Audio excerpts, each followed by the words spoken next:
Camillo de Lellis was born on the slopes of Abruzzo, Italy, on May 25, 1550, in the village of Buccianico. It was a time of great transformation, with the political and religious divisions brought about by the Protestant Reformation and the Council of Trent. It also saw the rise of great saints such as Philip Neri, Ignatius of Loyola, and Teresa of Davila, to name but a few. Camillo was born to Camilla Campelli and Joe de Lellis when his parents were already in old age. His birth brought joy to the family, and his striking physical constitution anticipated the strength that would characterize his career. During his childhood, Camillo lived closely with his mother, who passed on Christian values to him. At 13, he lost his mother and went to live with his father, a soldier who, despite his gambling addiction, remained faithful to the faith. Camillo, like other young men, was resistant to study, and at 14 he was still unable to read fluently. This lack of interest led him to follow in his father's footsteps and join the military. In the army, Camillus stood out for his strength and willingness to perform demanding tasks. But he also became involved in gambling, and his reputation as a gambler and a brawler grew. At the age of 20, Camillo crossed the path of a Franciscan friar whose example of simple and dedicated life made an impact on his conscience. He wanted to join the Franciscan Order, but was prevented by a serious foot ulcer. So he found himself in the hospital of St. James in Rome, diagnosed with a disease considered incurable. Without resources, he found work as a servant in the works of the Capuchin monastery, which allowed him to afford medical treatment.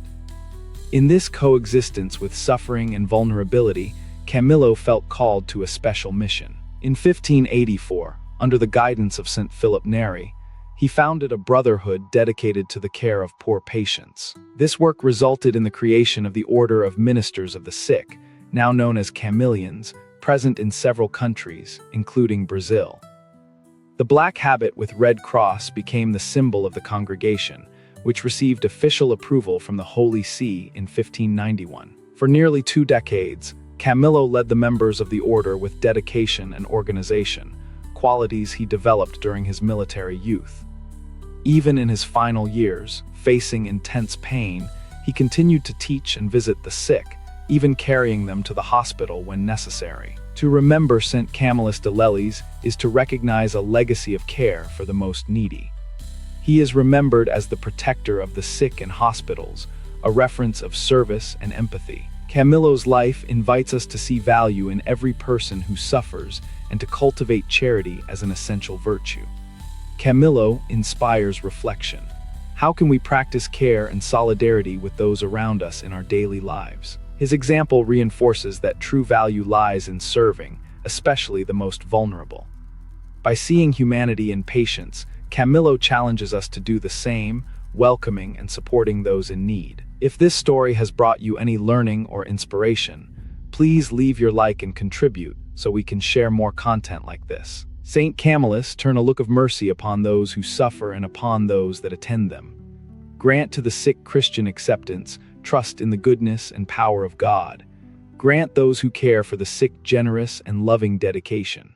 Help me to understand the mystery of suffering as a means of redemption and a way to God. May your protection comfort the sick and their families and encourage them in the living of love. Bless those who dedicate themselves to the ill, and may the good God grant peace and hope to all. Amen. May St. Camillus de Lellis continue to be a reference for all those who work in the health sector, motivating them to serve with sensitivity and commitment. Participate in this mission. Subscribe to the Aurora Veritatis channel to follow more stories and reflections on the life of Santos. A blessed day, and until the next video.